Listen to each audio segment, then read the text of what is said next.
Hey traders, so welcome to the stage 3 part 1, and I'll be talking to you about the supply and demand, right, of how the smart money concepts are actually used. So over here we have a typical scenario. We have a swing high and swing low being created, right? Then we see a strong breakdown. Okay, so this to retail traders is a triangle pattern, or maybe a support turn resistance over here, right? And as prices makes its way up, it gives you a bearish engulfing candle, a red candle, or a pin bar candle, right, or doji, whatever, right? Just a small one over here, you can see, right? And what happens here? Can you imagine how many traders or retail traders are dying to get involved? And I mean it when I say dying to get involved, because I've been there before, right? And whenever I see such a pattern, when it comes back up towards this level and gives me a bearish engulfing candle, I will just sell over here immediately, okay? So my stop loss will be anywhere inside of here, okay? And can you imagine how many retail traders are trained to do that? All right, we have so many cells inside of here. Can you imagine? Okay, and what do prices do next? It gives you a strong breakout from here, and you'll be thinking, what is going on, right? Why does the prices move this way, right? It's a clear breakdown retest. We have a triangle breakdown, support turn resistance, bearish engulfing candle, and maybe RSI crossover or whatever, right? So all of these are actually false. Okay, so what do I mean by that? Why did this move actually occur? Because institutional traders are trying to liquidate retail traders. And what do I mean by that?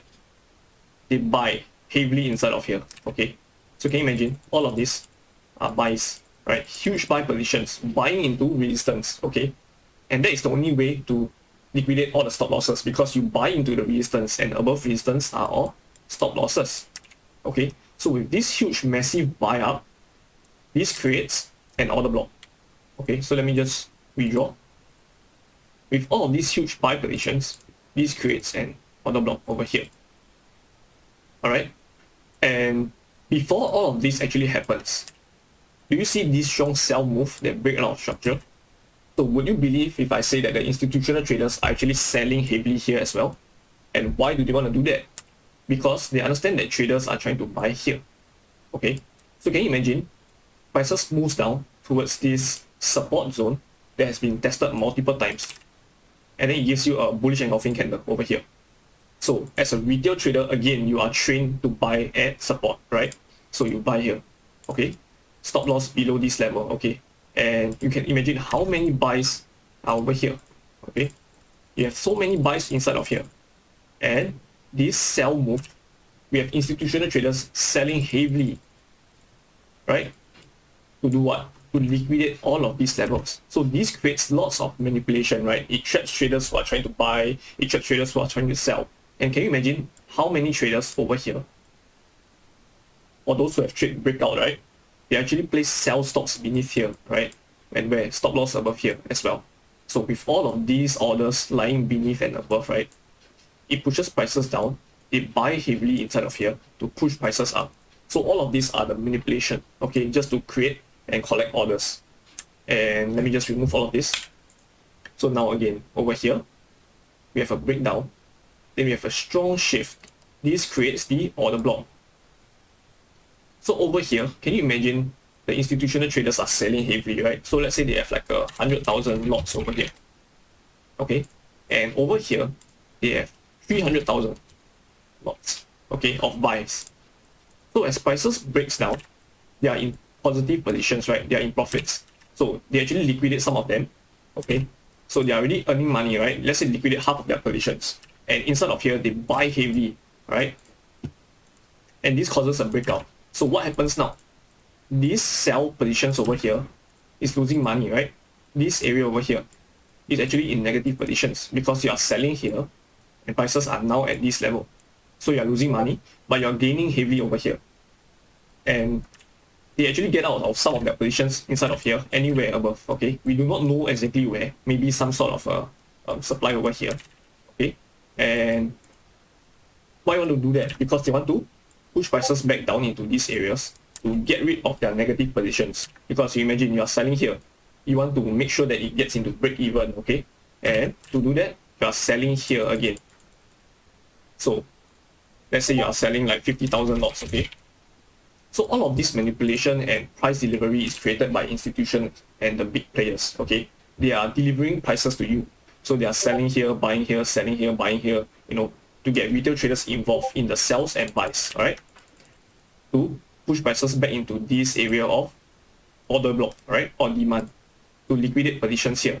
So this is now in positive prices, right? So as prices makes its way down into this level, this is now in profits. So they get out of their positions. And over here, they buy again to push prices higher. Okay, so this is the supply and demand in a nutshell. And let me just redraw again for you. In the same way, you have seen this, right? The buy up, the strong sells, okay? So this creates a supply zone or an order block, okay? So on a similar way or fashion, prices will make its way back into this level to liquidate or mitigate all their negative positions inside of here, right? Because they buy heavily over here to break out, to liquidate positions inside of here. Then they sell heavily, and now prices are negative, right? From here to here, prices are negative, and they will buy back into this level to get out of their negative positions inside of here, okay? Before the sell-off. And we are always looking for patterns like this. We are trying to trade the footprints of smart money. We are trying to trade off this level to bring us to lower prices, okay? So this is a supply, and previously that was a demand level, okay? So an order block is formed when you see a red candle. Okay, let's say this is a red candle, okay? So we have this move. A red candle breaking out of structure. Then we see a huge green candle doing something like that, okay? Liquidating all of this level. So this is a red candle, this is a green candle, and this is so-called like a bullish engulfing candle, right? Leaving behind order block over here. So can you imagine this is the refined order block where prices are likely to come back, mitigate before moving off. Okay, so it really depends on what kind of entry technique you have. Some traders actually place buy limits here, stop loss here to catch this move. Some traders like myself likes to confirm these areas. And how do we confirm this area? We look for a structural shift.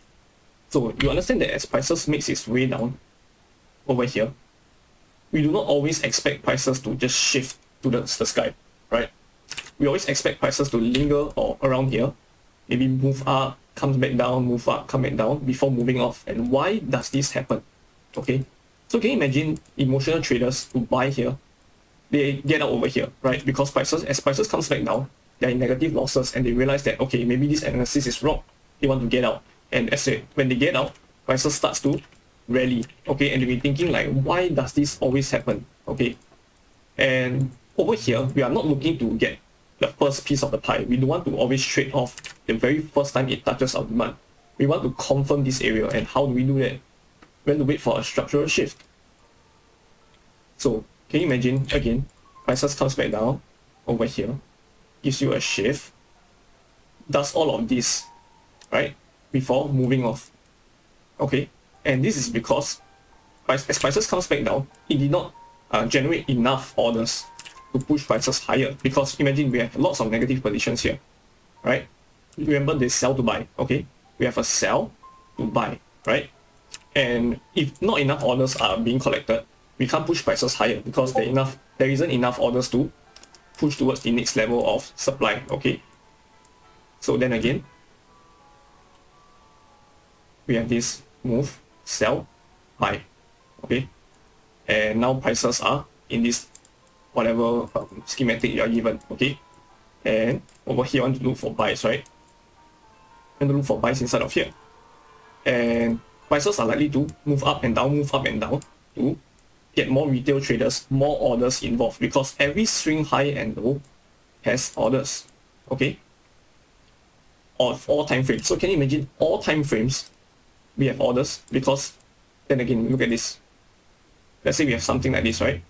So as prices comes back down, it will be delivered to you in this manner, right?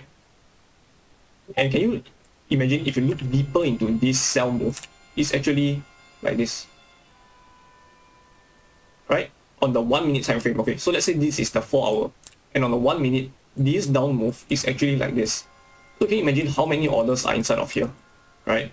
And that is why we are always collecting orders in and out of the market. And all of these orders are collected into this demand zone for them to get out of their negative positions before moving out. And this is why prices are being delivered this way. Okay, so this is supply and demand, and I hope that you can actually understand or learn deeper in the next few sections.